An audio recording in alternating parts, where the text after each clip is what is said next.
Okay, people, so we will start with this new chapter in bio and let me just make some arrangement here. Okay तो आपका ये नया chapter रहेगा bio में, और इसमें हम बेसिकली ओरिजिन ऑफ लाइफ पे डिस्कस कर रहे हैं। जब भी हम साइंस के किसी चैप्टर को डिस्कस करते हैं तो ज़्यादा करके हमको उसमें प्रूफ्स होने या एविडेंसेस होने बहुत ज़रूरी हैं, ठीक है। अभी प्रॉब्लम ये है कि जब हम ओरिजिन ऑफ लाइफ को कंसिडर करते हैं तो ओरिजिन ऑफ लाइफ मतलब कैसे लाइफ इवॉल्व हुआ है, ठीक है, इस प्लैनेट अर्थ में। How has life and how has the different species evolve, ये बहुत फंडामेंटल क्वेश्चन है, लेकिन इस क्वेश्चन का कोई डायरेक्ट आंसर नहीं है। जैसे A+B=C, हम कोई एक्सपेरिमेंट परफॉर्म करके देख रहे हैं, या हम DNA को बेसिकली हाइब्रिडाइजेशन कर रहे हैं तो दूसरा प्रोडक्ट फॉर्म हो रहा है, ये सारी चीज़ें हमको दिख रही हैं, ठीक है। लेकिन जो चीज़ें हमको दिखी नहीं है उसका हम सिर्फ अनुमान लगा सकते हैं, ठीक है। तो जैसे लाइफ इवॉल्व हुआ है, जो भी एविडेंसेस हमको अभी तक मिले हैं उसके बिना पर हम ओरिजिन ऑफ लाइफ को डिकोड करते हैं, ठीक है। So we basically try and decode all the evidences that we have gathered so far on the basis of origin of life. अभी ये चैप्टर देखो, एक तरीके से मैं बोलूँगा it is having a philosophical aspect and it is having a scientific aspect as well. Philosophical aspect क्यों? क्योंकि अलग अलग धर्म ग्रंथों में अलग अलग तरीके से बोला गया है कि कैसे लाइफ इवॉल्व हुआ है, ठीक है। For example Quran will have something else to say, Vedas will have something else to say, Bible will have something else to say, ठीक है। तो सब धर्मों में अलग अलग तरीके से एवोल्यूशन ऑफ लाइफ को ट्रेस आउट किया गया, वो भी सिर्फ थियरीज ही हैं। साइंस आपकी थियरी को नहीं मानता है, ठीक है। तो साइंस ने सारे रिलीजियस बिलीफ्स को डिस्कार्ड किया हुआ है। ऐसा नहीं है कि डिसरिस्पेक्ट शो करना है, ऐसा है कि भाई साहब अगर आप प्रूव नहीं कर सकते कोई चीज़ को तो साइंस उसको नहीं मानती है, चाहे आप जितनी भी फंडामेंटली उस चीज़ को बिलीव क्यों ना कर लें, ठीक है। So there are many theories in all religious aspects, in all religious text in which basically different text has been confirm, ठीक है। तो अभी आपका भाई साहब व्हाट इज लाइफ? तो life is an inherent capacity that an organism possesses to maintain and reproduce itself only by biological aspect, ठीक है। तो लाइफ की एक इनहेरेंट कैपेसिटी होती है, it is an inherent capacity मतलब अंदरूनी कैपेसिटी है, ठीक है, दैट एन ऑर्गेनिज्म पोजेसेस। तो ऐसा नहीं है कि मतलब लाइफ से ही लाइफ इवॉल्व हो सकता है, ठीक है, नॉन लिविंग से लिविंग इवॉल्व नहीं हो सकता, ठीक है। तो it is an inherent capacity that an organism possesses to maintain and reproduce itself, अपने आप को मेंटेन और रिप्रोड्यूस करने के लिए ओनली द बायोलॉजिकल एस्पेक्ट। हम यहाँ पे सिर्फ बायोलॉजिकल एस्पेक्ट को कंसिडर कर रहे हैं, we are just considering the biological aspect. So what is life? Life is an inherent capacity, मतलब अंदर ही अंदर ये इंस्टॉल्ड है, this capacity is installed in an organism. It is an inherent capacity that an organism possesses, ठीक है, to maintain and reproduce itself. तो अपने आप को मेंटेन करने के लिए और रिप्रोड्यूस करने के लिए जो इनहेरेंट कैपेसिटी होती है एक ऑर्गेनिज्म में, उसी को हम बोलेंगे life. Only the biological aspect, हम यहाँ पे सिर्फ बायोलॉजिकल एस्पेक्ट की बात कर रहे हैं, ठीक है, ओके। मतलब देखिए लाइफ के एक इमोशनल एस्पेक्ट भी है, लाइफ के एक फिलोसॉफिकल एस्पेक्ट्स भी हैं, we are not considering them, we are just considering the biological aspect कि लाइफ अपने आप को मेंटेन कैसे करता है और लाइफ से दूसरा लाइफ कैसे प्रोड्यूस होता है, ठीक है, that is all about life, ठीक है। एक लिविंग ऑर्गेनिज्म से, एक लिविंग ऑर्गेनिज्म अपने आप को मेंटेन कैसे करता है और एक लिविंग ऑर्गेनिज्म से दूसरा लिविंग ऑर्गेनिज्म कैसे रिप्रोड्यूस होता है, that is all about life. Are we clear on this one people, ठीक है। सिर्फ और सिर्फ बायोलॉजिकल एस्पेक्ट, अगर मैं दुखी हूं तो ये मेरा बायोलॉजिकल एस्पेक्ट नहीं है, ये इमोशनल एस्पेक्ट है। बायोलॉजी इस चीज़ को कंसिडर नहीं कर सकता है। हो सकता है मेरे दुखी होने की वजह से मेरे दूसरे लाइफ एक्टिविटीज इंपैक्ट हो रहे हो, लेकिन बायोलॉजी इसको कंसिडर नहीं करता है, ठीक है। सो लाइफ इज अकॉर्डिंगली आपको अपने लाइफ को मेंटेन करने के लिए और रिप्रोड्यूस करने के लिए जितनी भी एक्टिविटीज होती हैं, that is all about life, ठीक है, ओके। सो अभी इस ओरिजिन को हम कैसे ट्रेस आउट करते हैं? The history of life comprises of two events, ठीक है। द हिस्ट्री ऑफ लाइफ, एक तो हो गया इसका ओरिजिन मतलब उद्भव कहां से हुआ, where has it sprang up from, ठीक है, and second the evolution of life. Origin मतलब कहां से ये शुरुआती तौर पे मतलब प्रारंभ हुआ है, where has it evolve from. और एवोल्यूशन मतलब क्या होता है? What is the difference between origin and evolution? Anyone? Origin और एवोल्यूशन में डिफरेंस क्या है? एवोल्यूशन मतलब चेंजेस होते जा रहे हैं, एवोल्यूशन मतलब कांस्टेंट चेंजेस होती जा रही है, ठीक है। मतलब आपके बहुत सारे, जैसे हम अगर देखा जाए तो we have evolve from apes, तो क्या हमको अभी भी आज की तारीख में एप्स की तरह बाल हैं हमारे शरीर में? नहीं, ठीक है। Do we walk like them और do we eat like them? No, we have evolve. Do we think like them? No. तो ये सारे चेंजेस हुए हैं। ठीक है, तो इसको हम बोलते हैं एवोल्यूशन। ठीक है, हम एप से इवॉल्व हुए हैं, मतलब हमारे अंदर सिग्निफिकेंट चेंजेस आए हैं for our both physical and mental development. ठीक है, तो द ओरिजिन ऑफ लाइफ, एक हो गया भाई साहब लाइफ का होता है ओरिजिन, ठीक है, और दूसरा होता है भाई साहब एवोल्यूशन। एवोल्यूशन मतलब कांस्टेंट चेंजेस फॉर बेटरमेंट। ठीक है, कांस्टेंट चेंजेस फॉर बेटरमेंट, तो आपका जैसे जैसे चेंजेस होते जाएंगे वैसे वैसे आप इवॉल्व होते जाएंगे। अगर किसी स्पीशीज का एवोल्यूशन नहीं हो रहा है तो that species will perish, that species will cease to exist, that species will die out with time. ठीक है, तो एवोल्यूशन बहुत जरूरी है। Are we clear on this one people? तो history of life comprises of two things, one the origin and the other the evolution of life. ठीक है, okay. Origin of universe, ठीक है, तो आपका बहुत बार आप सुन चुके हैं बिग बैंग थियरी है ओरिजिन ऑफ यूनिवर्स के लिए। Again all these are theories, हम इसको थियरी ही मान सकते हैं क्योंकि वहां पे उस टाइम पे कोई रिकॉर्ड नहीं हो रहा था, these things were not getting recorded. ठीक है, अभी जितने भी हमको एविडेंसेस मिले हैं उसके बेसिस पे ये थियरीज हैं, तो आप कैसे मान लेंगे कि ये सच है? ठीक है, देखिए सच को हम सिर्फ एविडेंसेस के तौर पे ही मान सकते हैं। साइंस जो है तो maximum amount of evidence collect करता है और जिस थियरी में सबसे ज्यादा मैक्सिमम एविडेंसेस हमको मिलते हैं उस थियरी को हम कंसिडर करते हैं। That is the plain and simple rule of science. ठीक है, तो ओरिजिन ऑफ यूनिवर्स, तो बिग बैंग थियरी के हिसाब से big bang theory was given by Abel Metayer in 1931। ठीक है, 20, तो ये क्या बोल रहे हैं कि 20 billion years ago cosmic matter was in a condensed form. तो ऐसा पूरा जितना भी कॉस्मिक मैटर है, जितने भी आपके प्लैनेट्स, एस्टेरॉइड्स, ठीक है, जो कुछ भी बना है, ठीक है, सिर्फ हमारा ही सोलर सिस्टम नहीं, पूरा, ठीक है, बहुत सारे सोलर सिस्टम्स हैं, बिलियंस ऑफ सोलर सिस्टम्स हैं। ठीक है, तो ये सारा कॉस्मिक मैटर जो तो कंडेंस्ड फॉर्म में था ऐसे। That is what has been propounded as a theory. So 20 billion years ago, cosmic matter was in a condensed form. A fiery explosion took place, और वो फट गया। ठीक है, there was an explosion which took place. ठीक है, that broke the condensed matter and scattered its fragment into space. और ये चितड़े उड़ गए उसके। ठीक है, एक बॉम्ब ब्लास्ट जैसे होता है चितड़े उड़ जाते हैं, ठीक है, वैसे ही ये आपका कॉस्मिक मैटर जो कंडेंस्ड फॉर्म में था उसके चितड़े उड़ गए। ठीक है, and scattered into fragments into space and at an enormous velocity, बहुत हाई वेलोसिटी से ये एक्सप्लोड हुआ। ठीक है, बहुत जैसे बम फूटता है ना भाई साहब, जितने भी पार्टिकल्स होते हैं बहुत हाई वेलोसिटी से जाते हैं, राइट? ठीक है, तो ये बहुत हाई वेलोसिटी से ये पूरा condensed form of matter explode हुआ, making a big bang sound. Thus this theory came to be known as big bang theory. So ये काफी एक्सेप्टेड थियरी है, क्योंकि देखो अगर हम बोल रहे हैं ना कि प्लैनेट्स अर्थ सन के अराउंड घूम रहे हैं, सैटेलाइट्स प्लैनेट्स के अराउंड घूम रहे हैं, तो ये घूमने में जो वेलोसिटी आई है ये आई कहाँ से? Right, there is an energy, तो there has to be some energy ना। तो ये घूमने में जो एनर्जी आई है, ठीक है, या जितनी भी एक्टिविटीज आपके पूरे सोलर सिस्टम में हो रही है, ये सारी एनर्जी आई कहाँ से? तो इस बिग बैंग से हुआ है। ये कंडेंस्ड फॉर्म में मैटर था और ये एक बहुत बड़ा एक्सप्लोजन हुआ जिसकी वजह से सब फूटा, और इस फूटने की वजह से सारे प्लैनेट्स, सारे एस्टेरॉइड, सारा सब कुछ क्रिएट हुआ है, सारे सैटेलाइट्स। ठीक है, और इसी को हम बोलते हैं बिग बैंग थियरी। अगेन क्या इसका रिकॉर्डेड वर्जन है? नहीं, ऑफ कोर्स। ठीक है, हम सिर्फ इसको थियरी मान सकते हैं, और इस थियरी में हम जाते हैं अगर पीछे तो हम देखते हैं कि भाई साहब सारे जितने भी चीजें हैं वो सब एनर्जी से चल रही हैं। ये एनर्जी बेसिकली आया कहाँ से? So this is the energy from which it came. ठीक है, so this is an explosion which took place 20 billion years ago and that is the Big Bang theory. ठीक है, ये origin of universe है, ये origin of life नहीं है। अभी तक हम लाइफ की बात नहीं कर रहे हैं, हम सिर्फ यूनिवर्स की बात कर रहे हैं। ठीक है, okay. Immediately after the explosion, जैसे ये बिग बैंग हुआ, ठीक है, the universe which is also, ये यूनिवर्स नाम कहाँ से आ रहा है? लैटिन यूनिवर्सम होता है जिसका मतलब होता है होल वर्ल्ड, और द कॉस्मोसा, ठीक है, which is again Greek version, cosmos मतलब हो गया आपका वर्ल्ड। ठीक है, okay. Expanded rapidly from the size of a pin to about 2000 times the size of the sun. ठीक है, तो ये एक्सपैंड होने लगा। ठीक है, दिस एक्सपैंडेड रैपिडली, एक पिन की तरह था और ये एक्सपैंड होता रहेगा भाई साहब 2000 times the size of the sun. ठीक है, इतना ज्यादा बढ़ गया ये। ठीक है, the study of this universe is called cosmology. Again we are not talking about life here, we are just talking about the universe का एवोल्यूशन। ठीक है, we have still not touch base with life. ठीक है, क्या ये समझ में आ रहा है? तो बिग बैंग के हिसाब से जैसे ही एक्सप्लोजन हुआ, एक्सप्लोजन के साथ ये बढ़ने लगा, और ये बढ़ने का जो टाइम है मतलब it expanded to approximately 2000 times the size of the sun. Sun के 2000 गुना ये बढ़ गया। क्लियर है? Are we clear on this one people? ठीक है, ओके। अभी एक और हाइपोथेसिस है। Hypothesis is again a theory. ठीक है, हम ऐसा अनुमान लगा रहे हैं, इसको हम नेबुलर हाइपोथेसिस भी बोलते हैं।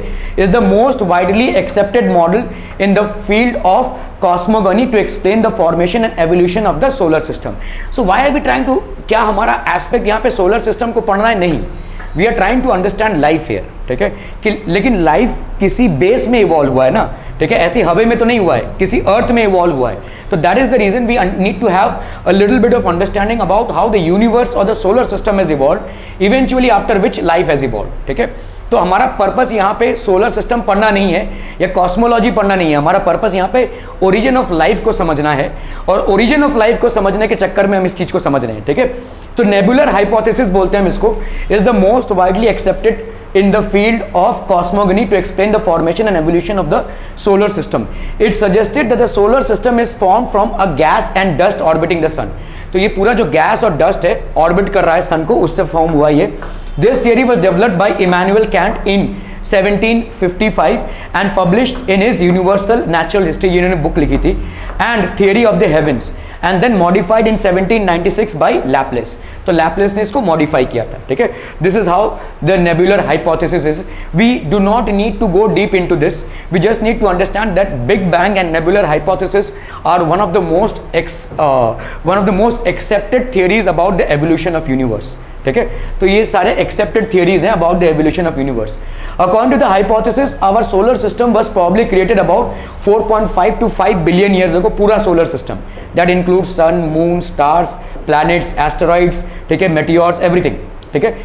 When the gaseous cloud called the solar nebula was form, तो सोलर नेबुला एक गैसियस क्लाउड था जब ये फॉर्म हुआ था, ठीक है, called solar nebula was formed as the cloud condensed in the central mass formed the sun and the peripheral celestial bodies, that is bodies in the form। तो आपका जो सेंट्रल मास था वो क्या फॉर्म हो गया? सन। आज भी देखो sun is a ball of gases only, ठीक है। तो सेंट्रल मास क्या फॉर्म हो गया? Sun and the peripheral celestial bodies, और इसके उसके बाहरी तरफ जो पेरिफेरियल चीजें थी उसमें से क्या क्या फॉर्म हो गई भाई साहब? Celestial bodies which are planets, satellites, asteroids, meteors and comets forming the solar system. तो ऐसा एक नेबुला था कंडेंस फॉर्म में, जो कंडेंस फॉर्म था वो सन फॉर्म हो गया, उसके पेरीफेरी में जो भी था वो क्या फॉर्म हो गया? प्लैनेट्स, ठीक है, कहीं पे भाई साहब आपका एस्टेरॉइड्स, कमेंट्स, ठीक है, ये सारे हो गए। Thus the sun along with its peripheral celestial bodies comprise the solar system. तो सन अपने पेरिफेरियल सेलेस्टियल बॉडीज के साथ अपना सोलर सिस्टम बना पाया। Are we clear on this one people? ठीक है, तो ये नेबुलर हाइपोथेसिस है, ठीक है। Okay, the earth was suppose to have been form. अभी हम आते हैं अर्थ पे। तो अभी तक हम किस पे थे भाई साहब? सोलर सिस्टम, ठीक है, नेबुलर हाइपोथेसिस वगैरह। Now we are coming to earth because what we need to trace down is how has life evolved and how has life evolved in the planet earth, ठीक है। So the earth was supposed to have been formed about 4.5 billion years ago. Life appeared 500 million years after the formation of earth. तो ऐसा ही नहीं कि भाई साहब इसके बाद ही हो गया था, तो आपके 500 million years after the formation of earth, ये बिलियन ईयर्स पहले हुआ था और 500 मिलियन ईयर्स के बाद लाइफ इवॉल्व हुई। ह्यूमैनिटी नहीं, लाइफ के फर्स्ट ट्रेसेस हमको 500 मिलियन ईयर्स पहले मिले, ठीक है। Are we clear on this one people? समझ में और भी है? ओके, अभी देखो जो हमारा एटमॉस्फेयर था वो एक बहुत बड़ा रोल प्ले करता है for the evolution of life, what ever was the atmosphere, ठीक है। देखो जैसे आपका प्रिमिटिव एटमॉस्फेयर है, जो मतलब एकदम पहले का एटमॉस्फेयर है, और आज का जो एटमॉस्फेयर है इसमें बहुत सारे चेंजेस हुए हैं, ठीक है। कैसे चेंजेस हैं? देखो, प्रिमिटिव एटमॉस्फेयर क्या था? विदाउट ऑक्सीजन था, इसीलिए हम इसको क्या बोल रहे हैं? रिड्यूसिंग। ऑक्सीजन नहीं था तो इसीलिए हम उसको बोलते हैं रिड्यूसिंग एटमॉस्फेयर। अभी का जो ये ऑक्सीडाइजिंग है विथ फ्री ऑक्सीजन अभी अवेलेबल है। Almost 21% of our air is oxygen. तो हम आपके रिसेंट एटमॉस्फेयर को अगर देखेंगे तो it is basically with free oxygen, hence it is called oxidising atmosphere. The primitive पुरातन एटमॉस्फेयर जो था जब लाइफ इवॉल्व नहीं हुआ था तो that was without free oxygen and hence the atmosphere was reducing. Are we clear on this one? Reducing मतलब क्या होता है? जहां से ऑक्सीजन निकल गया हो। आपने ऑक्सीडेशन रिडक्शन में पढ़ा हुआ है, राइट? अगर एकदम बेसिक चीजों को देखेंगे हम तो oxidation means addition of oxygen, reduction means addition of hydrogen और रिमूवल ऑफ ऑक्सीजन। तो यहाँ पे रिड्यूसिंग एटमॉस्फेयर था उस टाइम पे। Most common element was hydrogen. Again अगर आप देखोगे यहाँ पे रिड्यूसिंग है तो यहाँ पे मोस्ट कॉमन एलिमेंट क्या था? हाइड्रोजन था। रिसेंट एटमॉस्फेयर में भाई साहब देखो आपका 21% अप्रॉक्सीमेटली ऑक्सीजन है एंड लेस देन 0.05% आपका हाइड्रोजन है। इट्स वेरी लेस, ठीक ठीक है, इसीलिए आपका यहाँ पे ऑक्सीडाइजिंग एटमॉस्फेयर है, और उस टाइम पे क्या था, रिड्यूसिंग एटमॉस्फेयर था।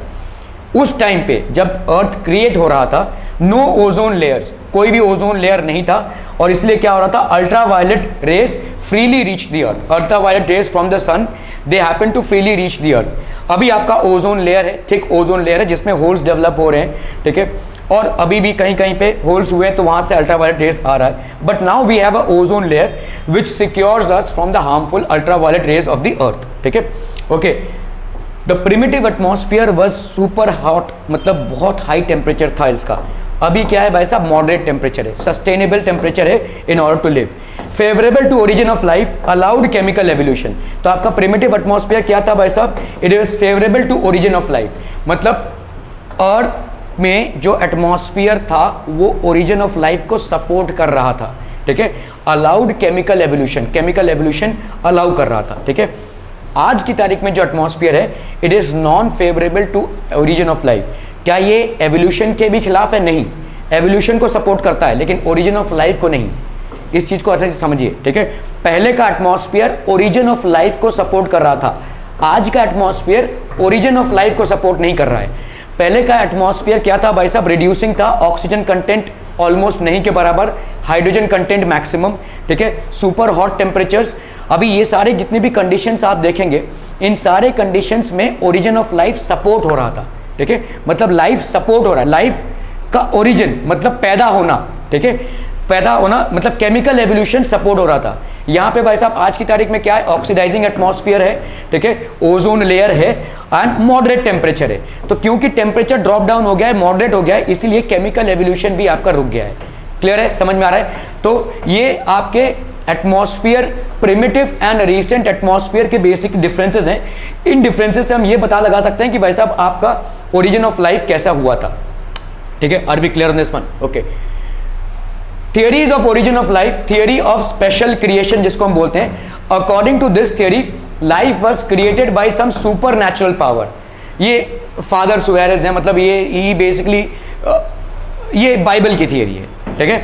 कोई सुपर नेचुरल पावर था जिसके हिसाब से लाइफ क्रिएट हुआ है। तो सारा जो भी लाइफ का क्रिएशन हुआ है, theory of special creation, according to this theory life was created by some supernatural power, this is as per Father Suarez, ठीक है।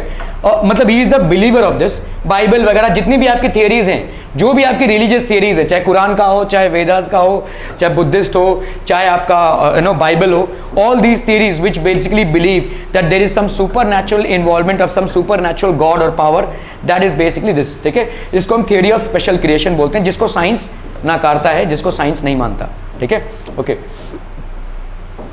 थियरी ऑफ स्पॉन्टेनियस जनरेशन, ठीक है, इसको हम क्या बोलते हैं, अबायोजेनेसिस और ऑटोजेनेसिस। अबायोजेनेसिस, अबायोटिक मतलब क्या होता है, नॉन लिविंग, ठीक है, तो इसका मतलब क्या हो गया, जेनेसिस मतलब क्रिएशन, ठीक है, तो अबायोजेनेसिस मतलब नॉन लिविंग से लिविंग का क्रिएशन, ठीक है। तो इसको हम बोलते हैं थियरी ऑफ स्पॉन्टेनियस जनरेशन, जिसका दूसरा नाम क्या है, अबायोजेनेसिस और ऑटोजेनेसिस, ठीक है। ये क्या बोलता है भाई साहब, life originated from non living things. Abio मतलब non living things in a spontaneous manner, मतलब ये कुछ नॉन लिविंग थिंग्स आ गए, मतलब ऑक्सीजन, नाइट्रोजन, हाइड्रोजन, कुछ भी सारे गैसेस आ गए, और यहाँ पे एक लिविंग थिंग क्रिएट हो गया, ठीक है, फिर से आए, फिर से लिविंग थिंग क्रिएट हो गया, फिर से आए, फिर से लिविंग थिंग। तो स्पॉन्टेनिटीज के साथ ऐसे क्रिएशन होता जा रहा है, ठीक है। So life evolve from non living things in a spontaneous manner. एक स्पॉन्टेनियस फेज में नॉन लिविंग थिंग से लाइफ इवॉल्व हो रहा है, and that is the reason it is known as spontaneous generation और अबायोजेनेसिस और autogenesis. Early Greek philosophers like Thales, अभी again ये फिलोसफी ज्यादा है इसमें, थेल्स, अलेक्जेंडर, ठीक है, ज़ेनोथिस, ठीक है, एमिटोकल्स, प्लेटो, एरिस्टोटल, एक्सेट्रा, ये सारे लोग जो पहले ग्रीक के थियरीज, देखो हम the reason why we trace out to Greek is because Greece is the country where in civilisation first flourished, और रैशनल थिंकिंग भी यहाँ पे पहले इवॉल्व हुआ था, ठीक है। तो ये सारे जितने भी बंच ऑफ फिलोसोफर्स हैं, they primarily believe in this theory, ठीक है। दिस वॉज डिसअप्रूव्ड, ये 3 साइंटिस्ट लोगों ने मिलकर इसको डिसअप्रूव किया हुआ है, और साइंटिफिक आर्ग्यूमेंट्स दिए हुए हैं, ठीक है। वन इज फ्रांसिस्को रेडी, ठीक है, लजारो स्पैलाजानी एंड लुइस पास्चर, ठीक है। All these people basically disapproved this theory of abiogenesis और ऑटोजेनेसिस और स्पॉन्टेनियस जनरेशन, ठीक है, इसको डिसअप्रूव किया हुआ है, ठीक है। तो अगर अबायोजेनेसिस डिसअप्रूव होता है, मतलब नॉन लिविंग से लिविंग का क्रिएशन डिसअप्रूव होता है, तो इसका मतलब क्या होगा, लिविंग से लिविंग का क्रिएशन होगा, ठीक है। Theory of biogenesis, life from life, life came from pre existing life and not from non living matter. तो ये प्री एग्जिस्टिंग लाइफ से आया हुआ है and not from non living matter, मतलब पहले से ही थोड़ा बहुत लाइफ फॉर्म में था, उससे ही ये लाइफ क्रिएट हो रहा है, ठीक है। Not from non living matter. Francesco Redi, Lazzaro Spallanzani and Louis Pasteur were the firm believers who actually despise the earlier theory. Life originated from pre-existing life, which does not explain the origin of life. So biogenesis is also disapproved. तो अगर आप देखो, एक theory की भाई साहब non living thing से living thing create हो रहा है, और दूसरी थियरी है लिविंग थिंग से लिविंग थिंग क्रिएट। तो अगर लिविंग थिंग से लिविंग थिंग क्रिएट हो रही है, ये कब क्रिएट हुआ रहेगा, तो ये भी किसी दूसरे लिविंग थिंग से, तो इस तरह से हम ट्रेस आउट ही नहीं कर पाएंगे। तो ये थियरी भी आपकी डिसअप्रूव्ड हो गई, ठीक है। So both these theories of biogenesis as well as abiogenesis were disapproved in the study of origin of life, ठीक है। सो धीरे धीरे बहुत सारी थियरीज हम देखेंगे कि कैसे अप्रूव हुई हैं और डिसअप्रूव हुई हैं, और ये दोनों थियरीज ही हैं, ये दोनों थियरीज ही हैं, ठीक है। अभी इसको हम क्या बोलते हैं, थियरी ऑफ पैंस्पर्मिया और कॉस्मोजोइक थियरी और स्पोर थियरी, ठीक है। Okay, this was proposed by Richter and what he's saying is that protoplasm reached the earth, protoplasm is a form of cytoplasm, reached the earth in the form of spores or germs or other simple particles from some unknown part of the universe। किसी अज्ञात जगह से universe के ये protoplasm हम तक reach हुआ था, ठीक है, with the cosmic dust and subsequently evolved into various forms of life. तो according to him this is called as panspermia or cosmozoic theory. The reason we are calling it cosmozoic theory is because in some part of the universe this protoplasm came and reached earth, ठीक है। और spore theory, तो इन the form of spores और germs, ठीक है। Germs मतलब यहाँ पे बैक्टीरिया वायरस नहीं है, जर्म मतलब हम जर्म लेयर्स की बात कर रहे हैं, ठीक है। ट्राइप्लोब्लास्टिक डाइप्लोब्लास्टिक आपने पढ़ा है, right, 3 germ layers 2 germ layers, तो वैसे जर्म्स की बात कर रहे हैं। तो स्पोर्स या जर्म्स जो हैं, in the form of spores और germs, this protoplasm reached the earth from some part of the cosmos और यूनिवर्स, ठीक है। Protoplasm reached the earth in the form of spores और जर्म्स और other simple particles from some unknown part of the universe with the cosmic dust and subsequently evolved into various forms of life. और जब ये reach हुआ तो धीरे धीरे भाई साहब अलग अलग फॉर्म्स ऑफ लाइफ में ये इवॉल्व हुआ, ठीक है। Living matter cannot survive the extreme cold, dryness and ultraviolet radiation from the sun required to be crossed for reaching the earth. So this theory is also disapproved, ठीक है। देखो कैसे कैसे थियरी इवॉल्व हो रहे हैं, डिसअप्रूव हो रहे हैं। तो ये क्या बोल रहा है कि भाई साहब अगर कोई लिविंग मैटर है, अगर हम ये बोल रहे हैं कि समझ लो ये अर्थ है और ये कॉस्मोस है, ठीक है, इस कॉस्मोस में से कहीं से प्रोटोप्लाज्म उठ के अर्थ तक पहुंचा है। अभी इस थियरी में हम चलो मान भी लेते हैं कि चलिए प्रोटोप्लाज्म यहाँ तक पहुंचा और फिर प्रोटोप्लाज्म के अलग अलग विकार हुए जिससे अलग अलग स्पीशीज क्रिएट हुई, लेकिन प्रोटोप्लाज्म यहाँ तक पहुंच ही नहीं सकता है, ठीक है। Why? Because the intervening medium is extremely cold, dry and ultraviolet radiation रहेंगे सन के, और ये प्रोटोप्लाज्म उसमें सर्वाइव नहीं कर सकता, ठीक है। अगर किसी यूनिवर्स के किसी कोने से अर्थ तक पहुंच भी रहा हो, लेकिन जो इंटरवीनिंग मीडियम है उसमें ये सारी चीजें हैं, ठीक है। एक्सट्रीमली कोल्ड है, ड्राइनेस है, अल्ट्रावायलेट रेडिएशन है, और इसमें लिविंग मैटर एग्जिस्ट कर ही नहीं सकता है। अगर आप देखोगे सन और हमारे दरमियान जब तक एटमॉस्फेयर है तब तक लिविंग मैटर का होने का स्कोप है।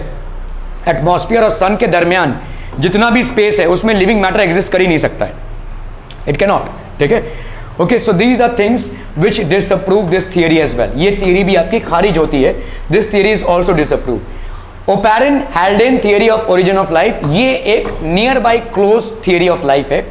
ऑल्टरनेटिव नेम्स, इसके ऑल्टरनेटिव नेम्स क्या क्या हो जाएंगे? ओपेरन हैल्डेन जो है, दोनों साइंटिस्ट थे और दोनों दुनिया के अलग अलग कोने में थे, ऐसा नहीं था कि दोनों ने कंबाइंड कोई इफेक्ट डाला था, ठीक है। Oparin and Haldane were basically from different parts of the world and दोनों ने सिमिलर एक्सपेरिमेंट्स किए और सिमिलर थियरी प्रोपाउंड की, ठीक है, on the origin of life. इसका ऑल्टरनेटिव नेम क्या क्या है भाई साहब? केमिकल थियरी और नेचुरलिस्टिक थियरी और modern theory of origin of life. So all these are names by which this theory is known.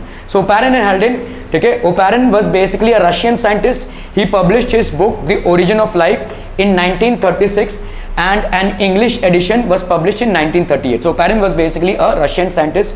J.B.S. Haldane was born in England but migrated into India in July 1957.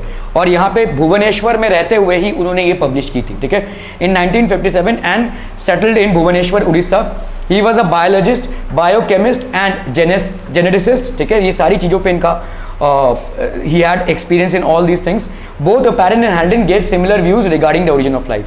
Although these two scientists carried out their works separately, but since they propounded theories on the origin of life, hence it is known as collectively as Oparin and Haldane theory of origin of life. ठीक है, दोनों के काम अलग अलग हैं, दोनों के काम ने एक दूसरे को इन्फ्लुएंस नहीं किया है, लेकिन कलेक्टिवली दोनों के काम एक साथ पब्लिश हुए हैं, जिसके वजह से हम इसको Oparin and Haldane theory of origin of life बोलते हैं. ठीक है, नेचुरलिस्टिक थियरी है and this is the modern theory of evolution of life. ठीक है, ओपैरन एंड हेल्डन की थियरी में क्या क्या है देखो. The first life originated from a collection of chemicals through a progressive series of chemical reactions in which atoms combine into molecules. तो सब जो लाइफ था वो कैसे हुआ है, केमिकल एवोल्यूशन हुआ है, तो केमिकल्स का कॉम्बिनेशन हुआ है. ठीक है, so from a collection of chemicals through a progressive series of chemical reactions, बहुत सारे केमिकल रिएक्शंस हुए इन विच एटम्स क्या हुए, कंबाइन किए to form molecules, molecules into simple organic molecules and simple organic molecules into complex organic compounds and complex organic compounds into aggregates which finally got organized into the living matter. ठीक है, तो पहले atoms थे, atoms combine करके बने भाई साहब simple molecules, simple molecules बने, सिंपल ऑर्गेनिक मॉलिक्यूल्स, और फिर धीरे धीरे भाई साहब कॉम्प्लेक्स बना, कॉम्प्लेक्स से एग्रीगेट बना, और इससे भाई साहब लिविंग मैटर क्रिएट हुआ. ठीक है, सो एक तरह से हम इसको शॉर्ट में बोल सकते हैं, life has evolved as a result of chemical evolution. ठीक है, दूसरा क्या है, life originated spontaneously in the primitive atmosphere of primitive earth. मतलब प्रिमिटिव एटमॉस्फेयर में हम जा रहे हैं, मतलब ऐसे एटमॉस्फेयर में जा रहे हैं जहां पे ऑक्सीजन नहीं है. ठीक है, जहां पे क्या है, रिड्यूसिंग एटमॉस्फेयर है, हाई टेम्परेचर्स हैं, केमिकल एवोल्यूशन को सपोर्ट करता हुआ एनवायरनमेंट है. ठीक है, केमिकल ओरिजिन ऑफ लाइफ को सपोर्ट करता हुआ एनवायरनमेंट है. ठीक है, हाई टेम्परेचर्स हैं, ऑक्सीजन की कमी है, हाइड्रोजन बहुत ज़्यादा है. ठीक है, हाइड्रोजन बहुत ज़्यादा है, इसीलिए टेम्परेचर को इन्फ्लुएंस कर पा रहा है. ठीक है, life originated spontaneously in the primitive atmosphere of primitive earth. Earth's initial atmosphere was reducing, हमने देखा प्रिमिटिव एटमॉस्फेयर जो है वो रिड्यूसिंग है without free oxygen type, much different from present oxidising with free oxygen atmosphere. ये differences हमने देखे अभी, ऑक्सीडाइजिंग और प्रिमिटिव एटमॉस्फेयर में क्या था. ठीक है, okay. So high temperature, solar radiation and lightning provided energy required for chemical reaction. किसी भी chemical reaction के लिए एक particular amount of energy की ज़रूरत पड़ती है.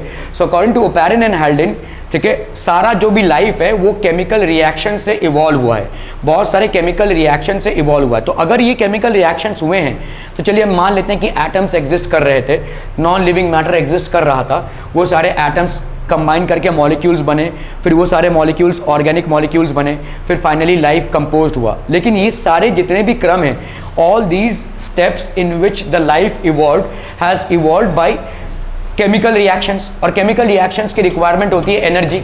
अगर दो एटम्स कंबाइन कर रहे हैं तो they will require some amount of energy to get combined. तो ये वाला एनर्जी कहाँ से आ रहा होगा, तो हाई टेम्परेचर मेंटेन था. अगर आप देखोगे भाई साहब रिड्यूसिंग एटमॉस्फेयर में हाई टेम्परेचर्स वाज देयर. ठीक है, प्रिमिटिव एटमॉस्फेयर जिसको हम रिड्यूसिंग एटमॉस्फेयर भी बोलते हैं, देयर वर हाई टेम्परेचर्स. ठीक है, provided energy, lightning was there. ठीक है, प्रोवाइडेड एनर्जी, काफी सारा क्लाउड था तो लाइटनिंग ऑब्वियस था, and provided energy required for, और सोलर रेडिएशन भी था, ultraviolet radiation was reaching earth. ठीक है, आज जैसे ओजोन लेयर फॉर्म हुआ है और अल्ट्रावायलेट रेडिएशन हम तक नहीं पहुंच पा रहा है, उस टाइम पे ओजोन लेयर नहीं था प्रिमिटिव एटमॉस्फेयर में. Primitive atmosphere is reducing atmosphere without oxygen, high content of hydrogen and high temperatures. ठीक है, no ozone layer which allows the ultraviolet rays to reach earth. ठीक है, so under all these things the atoms or the molecules got the required amount of energy for chemical reactions to take place, and the basis of these chemical reactions life evolved. This is Oparin and Haldane theory. Clear है, समझ में आ रहा है? ठीक है, so life evolve as a basis of, तो एक केमिकल एवोल्यूशन हम बोल सकते हैं इसको. ठीक है, okay. Steps in Oparin Haldane theory. Oparin Haldane theory में तो केमिकल एवोल्यूशन है. Oparin Haldane theory is basically chemical evolution, मतलब जो ओरिजिन ऑफ लाइफ है वो प्रॉपर्ली केमिकल बेसिस पे है. ठीक है, chemical evolution of life. About 3.5 billion years ago earth atmosphere है, क्या क्या चीजें थी देखो अर्थ के एटमॉस्फेयर में. और ये कौन सा एटमॉस्फेयर था? रिड्यूसिंग एटमॉस्फेयर था। रिड्यूसिंग एटमॉस्फेयर मतलब no oxygen, high content of hydrogen, high temperatures, lot of inorganic molecules तो थे ही, प्लस अल्ट्रा वायलेट रेडिएशन पहुंच रहा था हम तक, ठीक है। तो ये सारी चीजें थी। About 3.5 billion years ago earth atmosphere at ammonia था, ठीक है, मीथेन एंड वाटर वेपर, ये सारी चीजें थी। ये सारे क्या है भाई साहब? नॉन लिविंग अबायोटिक चीजें हैं, ठीक है। There was no free oxygen, obviously reducing atmosphere था तो कोई ऑक्सीजन नहीं था। Formation of various simplex and complex molecules from these gases took place, तो बहुत सारे आपके सिंपल एंड कॉम्प्लेक्स मॉलिक्यूल्स बने, which is now called chemical evolution. तो इसी को हम बोलते हैं भाई साहब केमिकल एवोल्यूशन, ठीक है। बहुत सारे, तो क्या क्या था देखिए, अमोनिया था, मीथेन था एंड वाटर वेपर था, ठीक है। In that reducing atmosphere these were the molecules which were present, ammonia, methane and water vapour. और इससे आपका सारा जो भी लाइफ है वो इवॉल्व हुआ है due to various chemical reactions which have taken place, ठीक है। The atomic phase, early earth had innumerable atoms of all those elements, example hydrogen, oxygen, carbon, nitrogen, sulfur etc, ठीक है। एटॉमिक फेज को हम क्या बोल सकते हैं भाई साहब? अर्ली अर्थ हैड, अरे बाप रे बाप, क्या चल रहा है? Okay, so we have here about 3.5 billion years ago Earth's atmosphere had ammonia, methane and water vapour, ठीक है। तो इसमें अमोनिया था, मीथेन था और क्या था भाई साहब? Water vapour. All these are inorganic molecules. There was no free oxygen, तो ये रिड्यूसिंग एटमॉस्फेयर था, हाई टेम्परेचर्स था, अल्ट्रा वायलेट रेडिएशन यहाँ पे पहुंच रहे थे। Formation of various simple and complex organic molecules from these gases took place, तो बहुत सारे गैसेस के साथ भाई साहब हाई टेम्परेचर का एनवायरमेंट मिला, हाई रेडिएशन का एनवायरमेंट मिला और नो ऑक्सीजन का एनवायरमेंट मिला, हाई हाइड्रोजन का एनवायरमेंट मिला, ठीक है। So which is now called the chemical evolution. तो केमिकल एवोल्यूशन के चलते भाई साहब इवॉल्व हुआ। तो पहला फेज आता है आपका atomic phase. Now what is basically atomic phase? Early earth had innumerable atoms of all those elements, जैसे आपका हाइड्रोजन हो गया, ऑक्सीजन हो गया, कार्बन हो गया, नाइट्रोजन हो गया, सल्फर हो गया and phosphorus etcetera, which are essential for the formation of protoplasm. तो बहुत सारे ऐसे एलिमेंट्स थे, hydrogen, oxygen, carbon, nitrogen, sulphur, phosphate etcetera. हालांकि ऑक्सीजन बहुत कम मात्रा में था, ठीक है। तो ये एटॉमिक फेज की बात कर रहे हैं, ठीक है। Which are essential for the formation of protoplasm, ये सारे आपके प्रोटोप्लाज्म में कॉन्स्टिट्यूएंट्स होते हैं, ठीक है। तो क्या क्या गैसेस अवेलेबल थी? Ammonia, methane and water vapours, ठीक है। Ammonia, methane and water vapour, ये तीन गैसेस अवेलेबल थी, ठीक है। ओके, सो इसको हम एटॉमिक फेज बोलते हैं। Chemical evolution is thought to have involve 4 major events, ठीक है। तो आपका formation of simple molecules, free atoms combined to form simple molecules such as hydrogen, ठीक है, नाइट्रोजन। भाई साहब अगर आप हाइड्रोजन और नाइट्रोजन कंबाइन करोगे तो क्या बनेगा? अमोनिया, ठीक है। हाइड्रोजन ऑक्सीजन कंबाइन करेंगे तो क्या बनेंगे? वाटर वेपर और मीथेन, ठीक है। तो आपका भाई साहब methane, ammonia, carbon dioxide, hydrogen atoms were most numerous and most reactive in primitive atmosphere. इसलिए प्रिमिटिव एटमॉस्फेयर में देखो हाइड्रोजन का कंटेंट बहुत ज्यादा था, that was a reducing atmosphere, oxygen का कंटेंट कम था, ठीक है। Hydrogen atoms were most numerous and most reactive in primitive atmosphere. First, hydrogen atoms combined with all oxygen atoms to form water, leaving no free oxygen. कोई free oxygen बाकी नहीं रहा। Thus, primitive atmosphere was reducing atmosphere. ये आपका reducing atmosphere हो गया without free oxygen. Unlike the present oxidizing atmosphere, which is with free oxygen. Hydrogen atoms also combined with nitrogen, forming ammonia. So water and ammonia were probably the first molecules of primitive earth. ठीक है, तो water और ammonia जो है तो first molecules थे primitive अर्थ के, ठीक है। ओके, फॉर्मेशन ऑफ सिंपल, और तो पहला एटॉमिक फेज था। एटॉमिक फेज से भाई साहब फिर किस में आए हम? एटॉमिक फेज से भाई साहब फॉर्मेशन ऑफ सिंपल मॉलिक्यूल्स पे आए, ठीक है। अभी देखो क्या हो रहा है, formation of simple organic compounds, ठीक है। The early simple molecules interacted and produce simple organic compounds such as simple sugars, ribose, deoxyribose, glucose. Deoxyribose आ गया मतलब आपका डीएनए का भाई साहब कॉन्स्टिट्यूएंट आ गया, ठीक है। Nitrogenous bases, purines, pyrimidines, amino acids, glycerol, fatty acids etcetera. तो सारा डीएनए का कंटेंट देखो यहाँ पे आ रहा है, ठीक है। सो ये सारे जितने भी अर्ली सिंपल मॉलिक्यूल्स थे इनके बीच में इंटरेक्शंस हुए and form simple organic compounds such as simple sugars, ribose, deoxyribose, nitrogenous bases, amino acids. ये सारा जो भी लिविंग ऑर्गेनिज्म है वो बन रहा है, ठीक है, लिविंग कंटेंट बना रहा है। तो ये सारे केमिकल, तो ये पूरा का पूरा जो हो रहा है वो एक केमिकल, प्योर केमिकल प्रोसेस से हो रहा है और उस टाइम पे प्रिमिटिव एटमॉस्फेयर इस पूरे प्रोसेस को सपोर्ट कर रहा था, ठीक है। ओके, अभी उस टाइम पे और क्या हुआ, टोरेंशियल रेन्स, मतलब इनसिसेंट रेन्स, लगातार बारिश, ठीक है। Torrential rains must have fallen as the water rushed down, it must have dissolved away and carried with it salts and minerals and ultimately accumulated in the form of oceans. तो आपका oceans का evolution हुआ, ठीक है। सो ये सारा पानी जो गिरा, इससे भाई साहब अर्थ में जितना भी ओशंस है, वाटर वेज है, वो सारा इससे बना, ठीक है। So they must have carried with it salts, तो उस टाइम पे जितने भी सॉल्ट्स थे उसको कैरी किया, और minerals, and ultimately accumulated in the form of oceans. बहुत बड़ा आपका जो 70% अर्थ है वो उसका ही है, और इसमें एक्वेटिक लाइफ जो है वो पूरा का पूरा ओशन लाइक लाइफ है, ठीक है। Okay, so torrential rains resulted in the form of all the water bodies including seas, oceans, rivers on earth. Thus, ancient oceanic water contained large amounts of dissolved ammonia, ठीक है, methane, hydrogen cyanide, nitrides, carbides, various gases and elements. तो ये सारी चीजें जो है तो उस टाइम पे, ये सब अगेन थियरी है, लेकिन काफी हद तक ये साइंटिफिक टेम्परमेंट को अप्रूव करती है, इसीलिए ये एक्सेप्टेड थियरी है, ठीक है। इसीलिए इसको हम एक्सेप्टेड थियरी बोलते हैं। तो देखो क्या क्या हुआ रहेगा, देखो जैसे मीथेन है, कार्बन डाइऑक्साइड है और वाटर है, ठीक है। मीथेन हमने देखा भाई साहब ये था, कार्बन डाइऑक्साइड फॉर्म हुआ और वाटर, इन तीनों के कॉम्बिनेशन से क्या क्या बना, देखो शुगर्स, ग्लिसरॉल और fatty acids. All these are organic compounds which are very much there in our body, ठीक है। ओके, अभी मीथेन, हाइड्रोजन साइनाइड, अमोनिया और वाटर, इनसे क्या बनता है भाई साहब, प्यूरिन्स एंड पायरेमिडीन्स बनते हैं। Again these are essential constituents, हमने डीएनए के चैप्टर में पढ़ा हुआ है, ठीक है। तो ये सारे जितने भी है आपके प्यूरिन्स एंड पायरेमिडीन्स बनाते हैं। मीथेन, अमोनिया, कार्बन डाइऑक्साइड और वाटर, इससे क्या बन रहा है भाई साहब, अमीनो एसिड्स। अमीनो एसिड जो है तो आगे चल के क्या बनाते हैं, प्रोटीन्स, ठीक है, which are building blocks of all living matter. तो इस तरह से आपका अगर देखोगे इन सब में आपको जो दिख रहा है वो क्या हो रहा है, all these are inorganic molecules and all these are inorganic molecules and they are combining to forming organic molecules, ठीक है।